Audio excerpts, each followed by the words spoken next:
Assalamualaikum warahmatullahi wabarakatuh. Perkenalkan, nama saya Amanda Sapitri dengan NIM 1913 091008. Nah, di sini saya sedang berada di salah satu kebun masyarakat.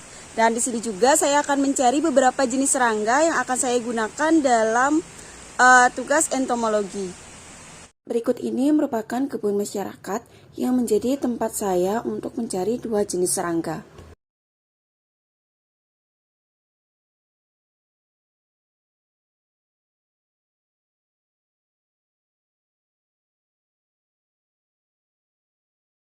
Nah, di kebun ini saya mendapatkan dua jenis serangga, yaitu capung dan belalang kukus hijau. Dan saya akan menjelaskan satu persatu serangga yang saya dapat. Yang pertama ada belalang kukus hijau. Nah, berikut ini merupakan dokumentasi belalang kukus hijau yang saya dapatkan. Yang pertama merupakan foto lingkungan atau tempat saya mendapatkan belalang kukus hijau. Yang kedua merupakan foto selfie saya dengan serangga yang saya dapatkan. Dan yang terakhir merupakan dokumentasi belalang kukus hijau yang didapat. Nah, dari gambar dapat kita lihat morfologi dari belalang kukus hijau, di mana tubuh belalang ini terdiri dari 3 bagian utama, yaitu kepala, dada atau toraks, dan perut atau abdomen. Belalang juga memiliki 6 kaki bersendi, 2 pasang sayap, dan 2 antena. Kaki belakang yang panjang digunakan untuk melompat, sedangkan kaki depan yang pendek digunakan untuk berjalan.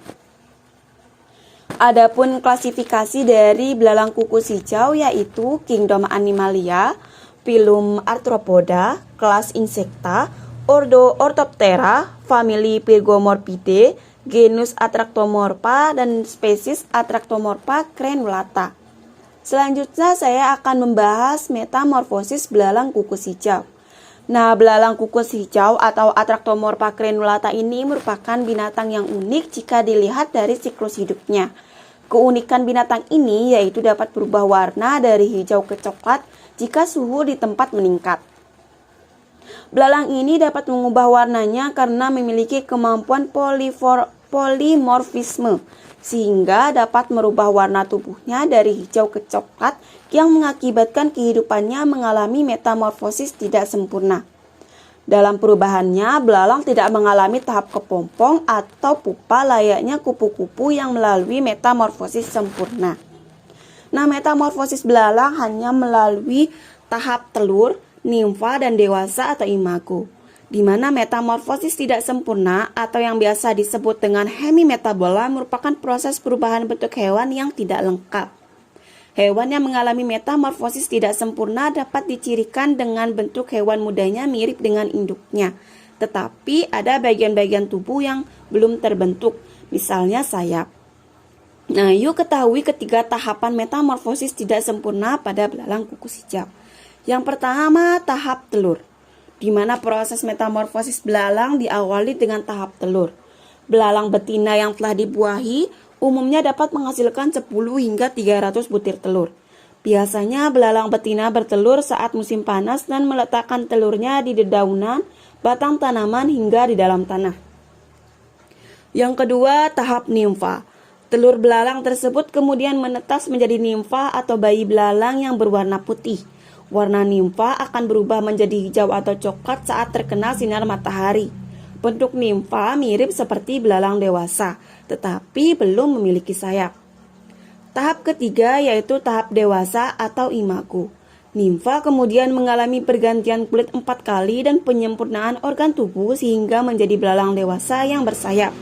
Pergantian kulit ini memiliki tujuan supaya memudahkan belalang kecil membentuk sel-sel baru. Belalang dewasa memiliki sayap sempurna dan siap bertelur. Rentang waktu yang dibutuhkan untuk siklus hidup belalang yaitu sekitar 11 hingga 12 bulan. Usia belalang juga diperkirakan hanya dapat bertahan hidup sekitar 12 bulan saja. Nah, itulah metamorfosis tidak sempurna dari belalang kukus yang memiliki bentuk tubuh yang sama sejak kecil hingga dewasa. Hanya saja mengalami perkembangan dan bertambah besar tubuhnya. Nah, selanjutnya saya akan membahas peranan belalang kukus hijau dalam kehidupan. Yang pertama, belalang kukus hijau ini berperan penting dalam rantai makanan. Nah, dalam rantai makanan, belalang merupakan konsumen kelas tingkat 1, di mana belalang memakan daun dan burung liar memakan belalang.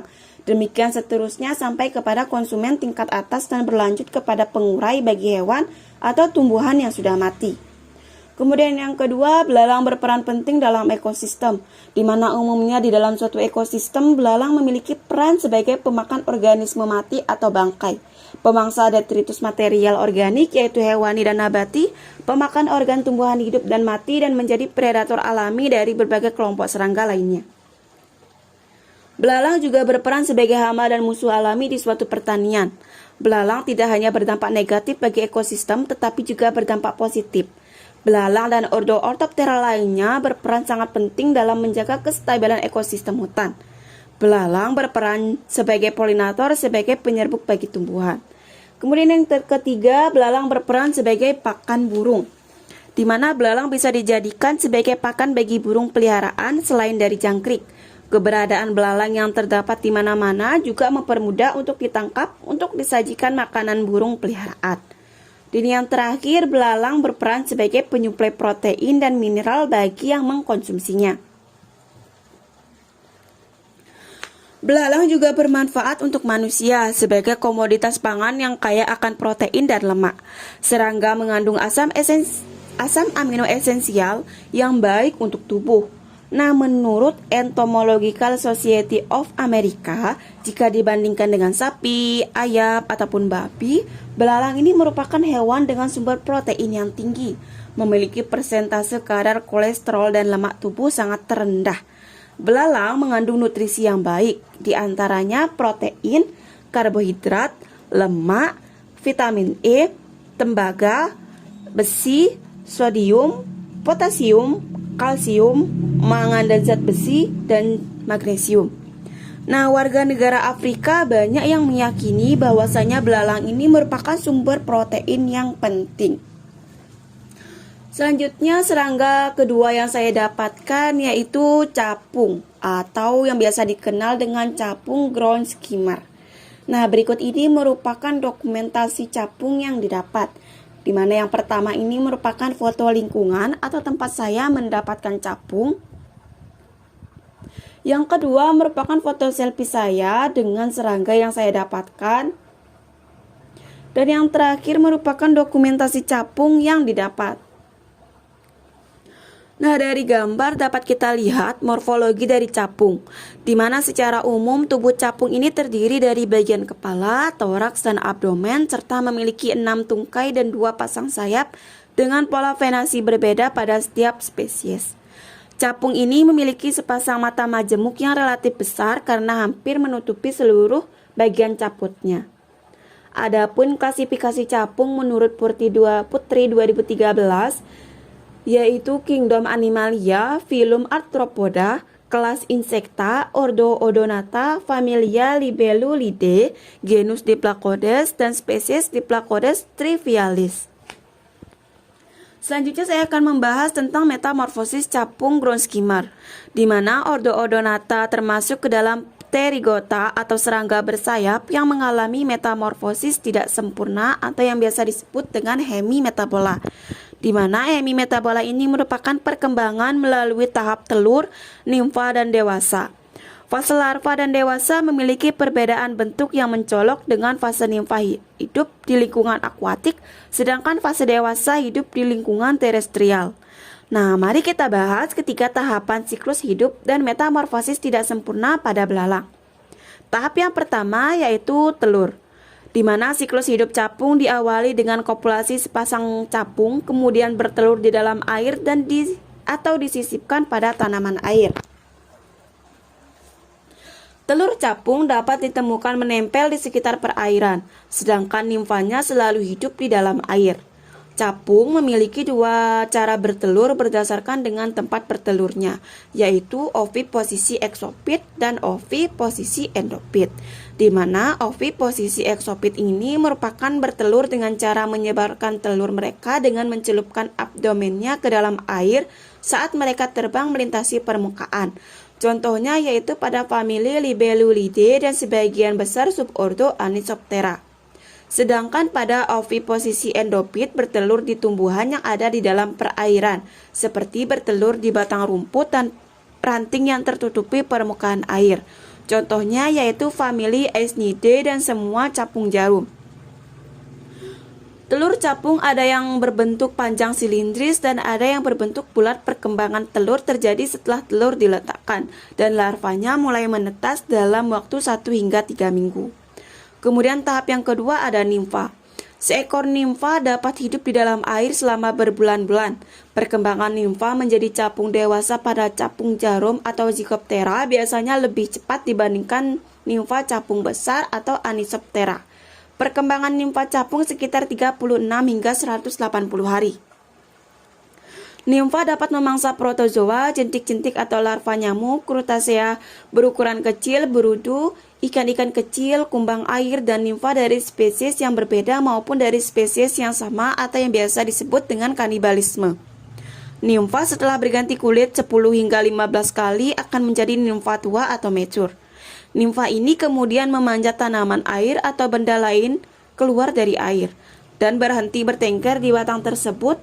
Nah, dalam beberapa hari proses menjadi capung telah sempurna dan capung keluar dengan menyobek kulit nimfa tua. Tahap yang terakhir, tahap dewasa atau imago. Ketika telah mencapai titik tumbuh maksimal, nimfa akan merayap menuju ke permukaan air dan menempel pada sebuah kayu, batang, atau objek lainnya untuk melakukan pergantian kulit yang terakhir. Imago yang baru terbentuk ini akan mengalami pengerasan dan pewarnaan kulit dalam waktu yang relatif lambat. Beberapa spesies memerlukan waktu 1-2 hari untuk melakukan proses ini hingga akhirnya menjadi imago. Capung dewasa biasanya memangsa nyamuk, lalat, dan beberapa jenis serangga lain maupun jenisnya sendiri. Capung damselflies atau Zygoptera hanya dapat hidup dalam beberapa minggu, sedangkan capung dragonflies atau Anisoptera dapat bertahan hidup hingga 3 atau 4 minggu. Hal ini disebabkan banyak yang mati karena predasi, kelaparan, atau cuaca buruk untuk mereka, ataupun mereka saling memangsa saat terbang. Selama periode reproduksi, kebanyakan Zygoptera hidup pada rentang waktu 1 hingga 2 minggu dan bisa mencapai 5 hingga 8 minggu. Sedangkan Anisoptera hidup pada rentang waktu 2 hingga 3 minggu dan bisa mencapai 3 hingga 6 minggu.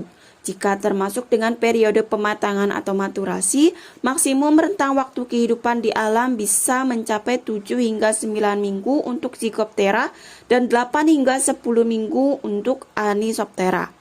Selanjutnya saya akan membahas tentang peranan capung dalam kehidupan. Yang pertama, capung berperan dalam menjaga keseimbangan rantai makanan. Nah, kehadiran capung merupakan indikator penting untuk keseimbangan ekologis. Capung berperan penting dalam menjaga keseimbangan rantai makanan di dalam suatu ekosistem, yaitu sebagai predator serangga kecil lainnya, bahkan menjadi kanibal terhadap jenisnya. Capung merupakan organisme utama dari jaringan makanan yang berperan sebagai predator, baik dalam bentuk larva dan imago.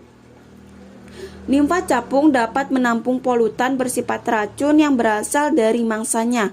Hal ini dapat diartikan bahwa kelangsungan hidup capung tergantung dari pencemaran habitatnya, sehingga capung dapat digunakan sebagai bioindikator lingkungan akuatik.